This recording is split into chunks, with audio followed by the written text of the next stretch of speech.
কেমন লাগে যখন দুরন্ত শৈশবের মুক্ত আকাশ ছেড়ে এক কিশোরকে বন্দী হতে হয় শহরের চার দেয়ালের মাঝে? এই গল্প ফটিক নামের এক ছেলের, যার কাছে ছুটি মানে ছিল মায়ের কোল, গ্রামের নদী আর অভুরন্ত স্বাধীনতা। কিন্তু সেই ছুটি যখন তার জীবনের শেষ চাওয়া হয়ে দাঁড়ায়, তখন গল্পটা আমাদের সবার মনকে নাড়িয়ে দিয়ে যায়। ম্যাজিক সারপ্রাইজ এফ চ্যানেলের পক্ষ থেকে আপনাদের স্বাগত। আজ আমরা শুনব বিশ্বকবি রবীন্দ্রনাথ ঠাকুরের লেখা একটি হৃদয়স্পর্শী ছোট গল্প, ছুটি। বালকদিগের সর্দার ফটিক চক্রবর্তীর মাথায় চট করিয়া একটা নতুন ভাবোদয় হইল।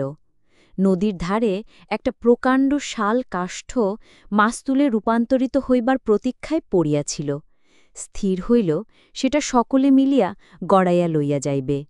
যে ব্যক্তির কাঠ আবশ্যককালে তাহার যে কতখানি বিস্ময়, বিরক্তি এবং অসুবিধা বোধ হইবে, তাহাই উপলব্ধি করিয়া বালকেরা এ প্রস্তাবে সম্পূর্ণ অনুমোদন করিল। কোমর বাঁধিয়া সকলেই যখন মনোযোগের সহিত কার্যে প্রবৃত্ত হইবার উপক্রম করিতেছে, এমন সময় ফটিকের কনিষ্ঠ মাখনলাল গম্ভীরভাবে সেই গুণীর উপরে গিয়া বসিল। ছেলেরা তাহার এরূপ উদার ঔদাসীন্য দেখিয়া কিছু বিমর্ষ হইয়া গেল। একজন আসিয়া ভয়ে ভয়ে তাকে একটু ঠেলিল, কিন্তু সে তাহাতে কিছুমাত্র বিচলিত হইল না। এই অকাল তত্ত্বজ্ঞানী মানব সকল প্রকার ক্রীড়ার অসারতা সম্বন্ধে নীরবে চিন্তা করিতে লাগিল। ফটিক আসিয়া আস্ফালন করিয়া কহিল, দেখ, মার খাবি, এই বেলা ওঠ। সে তাহাতে আরও একটু নড়িয়া চড়িয়া আসনটি বেশ স্থায়ী রূপে দখল করিয়া লইল। এরূপ স্থলে সাধারণের নিকট রাজসম্মান রক্ষা করিতে হইলে অবাধ্য ভ্রাতার গণ্ডদেশে অনতিবিলম্বে এক চড় কষাইয়া দেওয়া ফটিকের কর্তব্য ছিল, সাহস হইল না। কিন্তু এমন একটা ভাব ধারণ করিল যেন ইচ্ছা করিলেই এখুনি উহাকে রীতিমতো শাসন করিয়া দিতে পারে, কিন্তু করিল না, কারণ পূর্বাপেক্ষা আর একটা ভালো খেলা মাথায় উদয় হইয়াছে, তাহাতে আর একটু বেশি মজা আছে। প্রস্তাব করিল, মাখনকে শুদ্ধ ওই কাঠ গড়াইতে আরম্ভ করা যাক। মাখন মনে করিল ইহাতে তাহার গৌরব আছে, কিন্তু অন্যান্য পার্থিব গৌরবের ন্যায় ইহার আনুষঙ্গিক যে বিপদের সম্ভাবনাও আছে, তাহার কিংবা আরও কাহারও মনে উদয় হয় নাই। ছেলেরা কোমর বাঁধিয়া ঠেলিতে আরম্ভ করিল, মারও ঠেলা, হেইয়ো, সাব্বাস জোয়ান, হেইয়ো। গুড়ি এক পাক ঘুরিতে না ঘুরিতেই মাখন তাহার গাম্ভীর্য, গৌরব এবং তত্ত্বজ্ঞান সমেত ভূমিসাৎ হইয়া গেল। খেলার আরম্ভেই এরূপ আশাতীত ফল লাভ করিয়া অন্যান্য বালকেরা বিশেষ হৃষ্ট হইয়া উঠিল, কিন্তু ফটিক কিছু শশব ব্যস্ত হইল। মাখন তৎক্ষণাৎ ভূমিসাজ্জা ছাড়িয়া ফটিকের উপরে গিয়া পড়িল, একেবারে অন্ধ ভাবে মারিতে লাগিল। তাহার নাকে মুখে আঁচড় কাটিয়া কাঁদিতে কাঁদিতে গৃহাভিমুখে গমন করিল। খেলা ভাঙিয়া গেল। ফটিক গোটা কয়েক কাশ উৎপাটন করিয়া লইয়া একটা অর্ধনিমগ্ন নৌকোর গলুইয়ের উপরে চড়িয়া বসিয়া চুপচাপ করিয়া কাশের গোড়াচি বাটে লাগিল। এমন সময় একটা বিদেশী নৌকো ঘাটে আসিয়া লাগিল। একজন অর্ধবয়সী ভদ্রলোক কাঁচা গোঁফ এবং পাকা চুল লইয়া বাহির হইয়া আসিলেন। বালককে জিজ্ঞাসা করিলেন, চক্রবর্তীদের বাড়ি কোথায়? বালক ডাটা চিবাইতে চিবাইতে কহিল, ওই হত্যা। কিন্তু কোন দিকে যে নির্দেশ করিল কাহারও বুঝিবার সাধ্য রহিল না। ভদ্রলোকটি আবার জিজ্ঞাসা করিলেন, কোথায়? সে বলিল, জানি নে, বলিয়া পূর্ববৎ তৃণমূল হইতে রসগ্রহণে প্রবৃত্ত হইল। বাবুটি তখন অন্য লোকের সাহায্য অবলম্বন করিয়া চক্রবর্তীদের গৃহের সন্ধানে চলিলেন। অবিলম্বে বাঘা বাগদি আসিয়া কহিল, ফটিক দাদা, মা ডাকছে। ফটিক কহিল, যাব না। বাঘা তাকে বলপূর্বক আরকোলা তুলিয়া লইয়া গেল। ফটিক নিষ্ফল আক্রোশে হাত পা ছড়িতে লাগিল। ফটিককে দেখিবার মাত্র তাহার মা অগ্নিমূর্তি হইয়া কহিলেন, আবার তুই মাখনকে নেড়েছিস? ফটিক কহিল, না, মারিনি। ফের মিথ্যে কথা বলছিস। কখনো মারিনি, মাখনকে জিজ্ঞাসা করো। মাখনকে প্রশ্ন করাতে মাখন আপনার পূর্বনালিশের সমর্থন করিয়া বলিল, হ্যাঁ, মেরেছে। তখন আর ফটিকে সহ্য হইল না। দ্রুত গিয়া মাখনকে এক সশব্দ চড় কষাইয়া দিয়া কহিল, ফের মিথ্যে কথা। মা মাখনের পক্ষ লইয়া ফটিককে সবেগে নাড়া দিয়া তাহার পৃষ্ঠে দুটা তিনটে প্রবল চপেটাঘাত করিলেন। ফটিক মাকে ঠেলিয়া দিল। মা চিৎকার করিয়া কহিলেন, হ্যাঁ, তুই আমার গায়ে হাত তুলিস? এমন সময়ে সেই কাঁচাপাকা বাবুটি ঘরে ঢুকিয়া বলিলেন, কি হচ্ছে তোমাদের? ফটিকের মা বিস্ময়ে আনন্দে অভিভূত হইয়া কহিলেন, ওমা, এই যে দাদা, তুমি কবে এলে? বলিয়া গড় করিয়া প্রণাম করিলেন। বহুদিন হইল দাদা পশ্চিমে কাজ করিতে গিয়াছিলেন। ইতিমধ্যে ফটিকের মায়ের 2 সন্তান হইয়াছে, তাহারা অনেকটা বাড়িয়া উঠিয়াছে। তাহার স্বামীর মৃত্যু হইয়াছে, কিন্তু একবারও দাদার সাক্ষাৎ পায় নাই। আজ বহুকাল পরে দেশে ফিরিয়া আসিয়া বিশ্বম্ভরবাবু তাহার ভগিনীকে দেখিতে আসিয়াছেন। কিছুদিন খুব সমারোহে গেল। অবশেষে বিদায় লইবার 2-1 দিন পূর্বে বিশ্বম্ভরবাবু তাহার ভগিনীকে ছেলেদের পড়াশুনো এবং মানসিক উন্নতি সম্বন্ধে প্রশ্ন করিলেন। উত্তরে ফটিকের অবাধ্য উচ্ছৃঙ্খলতা, পাঠে অমনোযোগ এবং মাখনের সুশান্ত সুশীলতা ও বিদ্যানুরাগের বিবরণ শুনিলেন। তাহার ভগিনী কহিলেন, ফটিক আমার হাড় জ্বালাতন করিয়াছে। শুনিয়া বিশ্বম্ভর প্রস্তাব করিলেন, তিনি ফটিককে কলিকাতায় লইয়া গিয়া নিজের কাছে রাখিয়া শিক্ষা দিবেন। বিধবা এ প্রস্তাবে সহজেই সম্মত হইলেন। ফটিককে জিজ্ঞাসা করিলেন, কেমন রে ফটিক, মামার সঙ্গে কলকাতায় যাবি? ফটিক লাফাইয়া উঠিয়া বলিল, যাব।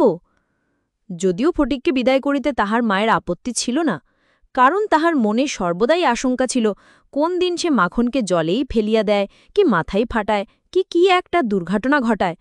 তথাপি ফটিকের বিদায় গ্রহণের জন্য এতাদৃশ আগ্রহ দেখিয়া তিনি ঈষৎ ক্ষুণ্ণ হইলেন। কবে যাবে, কখন যাবে করিয়া ফটিক তাহার মামাকে অস্থির করিয়া তুলিল। উৎসাহে তাহার রাত্রিরে নিদ্রা হয় না। অবশেষে যাত্রাকালে আনন্দের ঔদার্যর বশত তাহার ছিপি, ঘুড়ি, লাটাই সমস্ত মাখনকে পুত্র পৌত্রাদিক্রমে ভোগ দখল করিতে পুরা অধিকার দিয়া গেল। কলিকাতায় মামার বাড়ি পৌঁছিয়া প্রথমত মামির সঙ্গে আলাপ হইল।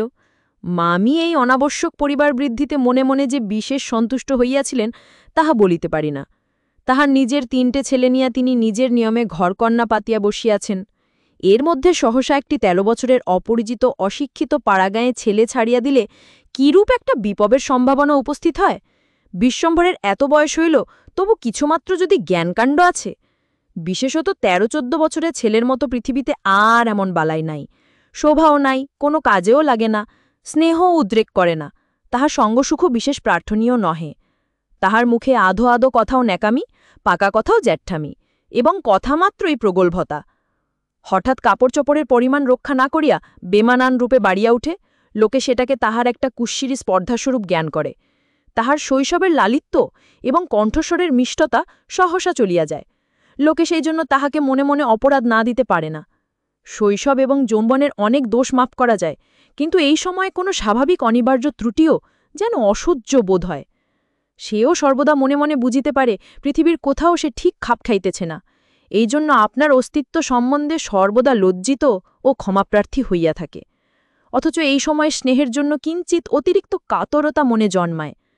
এই সময় যদি সে কোনো সহৃদয় ব্যক্তির নিকট থেকে স্নেহ কিংবা সখ্য লাভ করিতে পারে, তবে তাহার নিকট আত্মবিকৃত হইয়া থাকে। কিন্তু তাহাকে স্নেহ করিতে কেহ সাহস করে না, কারণ সেটা সাধারণে প্রশ্রয় বলে মনে করে।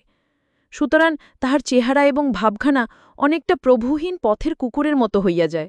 অতএব এমন অবস্থায় মাতৃভবন ছাড়া আর কোনো অপরিচিত স্থান বালকের পক্ষে নরক। চারিদিকের স্নেহশূন্য বিরাগ তাহাকে পদে পদে কাঁটার মতো বিধে। এই বয়সে সাধারণত নারীজাতিকে কোনো একটি শ্রেষ্ঠ স্বর্গলোকের দুর্লভ জীব বলিয়া মনে ধারণা হইতে আরম্ভ হয়। অতএব তাহাদের নিকট হইতে উপেক্ষা অত্যন্ত দুঃসহ বোধ হয়। মামির স্নেহহীন চক্ষে সে যে একটি দুর্গ্রহের মতো প্রতিভাত হইতেছে, এইটে ফটিকের সবচেয়ে বাজিত। মামি যদি দৈবাত তাহাকে কোনো একটা কাজ করিতে বলিতেন, তাহা হইলে সে মনের আনন্দে যতটা আবশ্যক তার চেয়ে বেশি কাজ করিয়া ফেলিত। অবশেষে যখন মামি তাহার উৎসাহ দমন করিয়া বলিতেন, ঢের হয়েছে, ঢের হয়েছে, ওতে আর তোমায় হাত দিতে হবে না, এখন তুমি নিজের কাজে মন দাও গে, একটু পরগে যাও, তখন তাহার মানসিক উন্নতির প্রতি মামির এতটা যত্নবাহুল্য তাহার অত্যন্ত নিষ্ঠুর অবিচার বলিয়া মনে হইত। ঘরের মধ্যে এইরূপ অনাদর ইহার পর আবার হাঁপ ছাড়িবার জায়গা ছিল না। দেওয়ালের মধ্যে আটকা পড়িয়া কেবলই তাহার সেই গ্রামের কথা মনে পড়িত।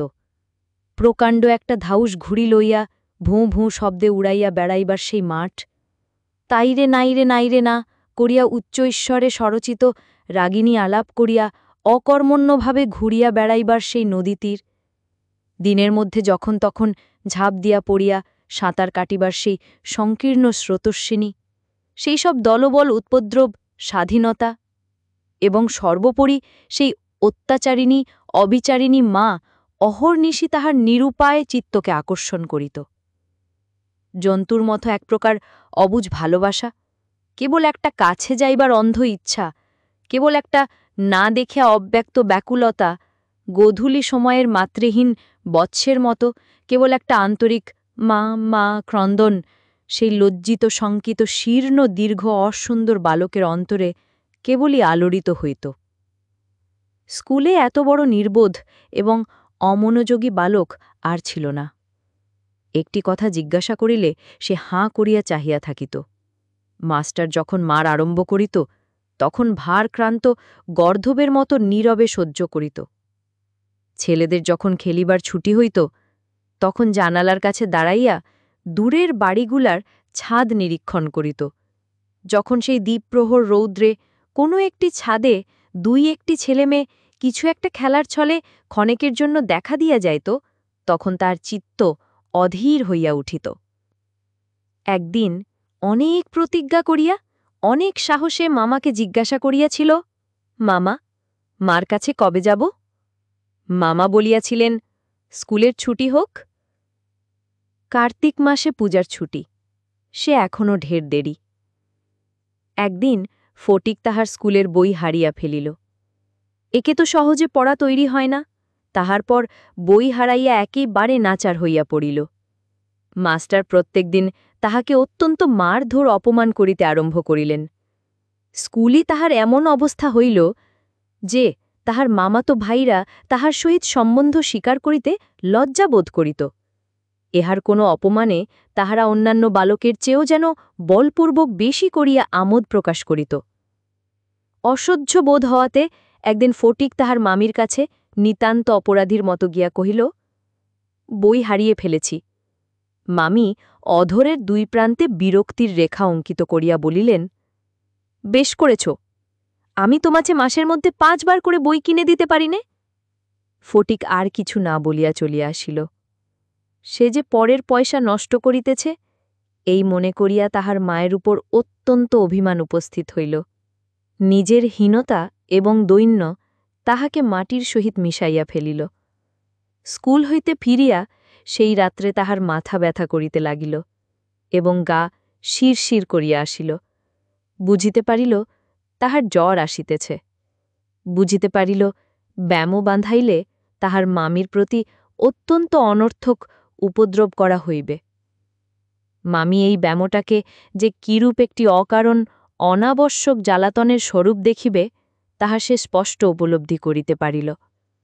রোগের সময় এই অকর্মণ্য অদ্ভুত নির্বোধ বালক পৃথিবীতে নিজের মা ছাড়া আর কারোর কাছে সেবা পাইতে পারে এরূপ প্রত্যাশা করিতে তাহার লজ্জাবোধ হইতে লাগিল।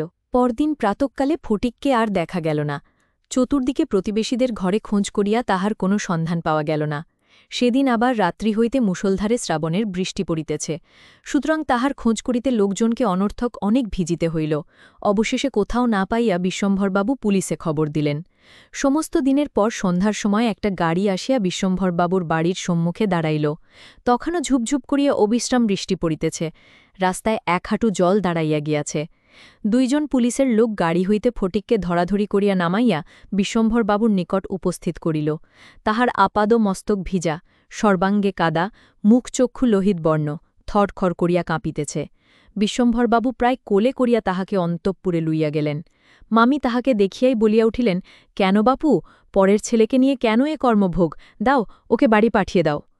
বাস্তবিক সমস্ত দিন দুশ্চিন্তায় তাহার ভালোরূপ আহারাদি হয় নাই এবং নিজের ছেলেদের সহিত না হোক অনেক খিটখিট করিয়াছেন।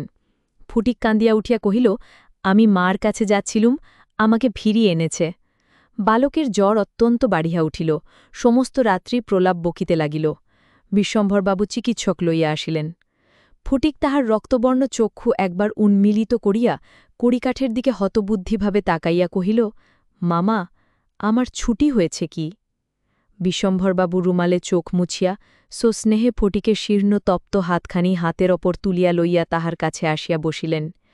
ফটিক আবার বিড়বিড় করিয়া বকিতে লাগিল, বলিল, মা, আমাকে মারিস নে মা, সত্যি বলছি, আমি কোনো দোষ করিনি।